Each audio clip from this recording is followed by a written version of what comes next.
Salam əziz izləyicilər. Bu gün sizə qəlbi xəstəliklərdən keçmiş adı lepra, müasir dövrdə Hansen və el arasında düzzəm adı ilə bilinən xəstəlik haqqında məlumat verəcəm. Qədim adı lepra. Bu xəstəliyin lepra, yəni qədim Yunan dilində pulcuqlu, qabıqlı dəri, lepos, qabıq, pulcuq mənaları verirdi.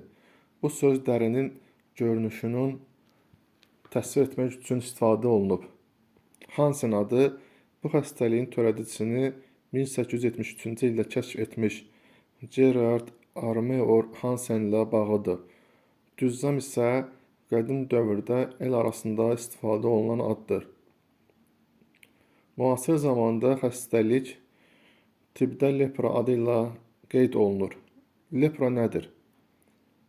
Mycobacterium leprae adlı bakteriyanın törətdiyi xroniki infeksiyon xəstəlikdir. Əsasən dəri, periferik sinirlər, gözlər və yuxarı tənəffüs yollarının selikli qişasını zədələyən bir xəstəlikdir. Çox yavaş inkişaf edən bir xəstəlikdir həmçinin. Tarixi baxımdan bu xəstəlik min illərdir məlumdur. Hətta ən qədim xəstəlik olduğunu oxumuşam. Amma təbii ki, bunu heç kim sübut edə bilməz.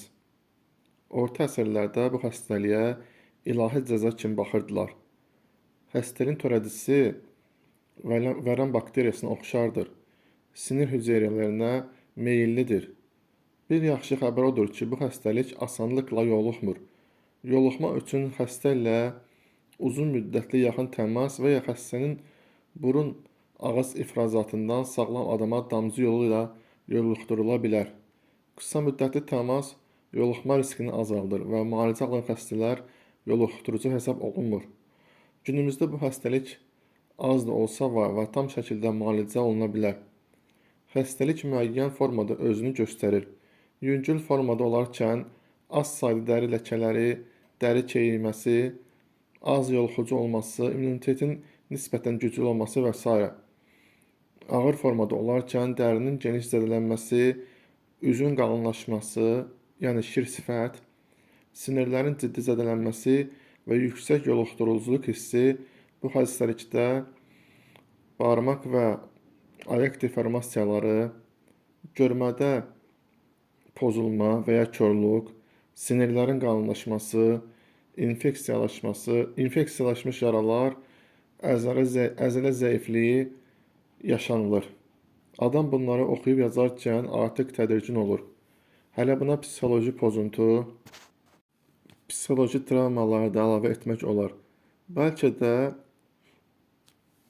daha dərindən araşdırmaq olardı bu xəstəliyi, yeni məlumatlar əldə etmək. Lakin düşünürəm ki, bu qədər kifayət edir. Allah bizi və yaxınlarımızı qorusun.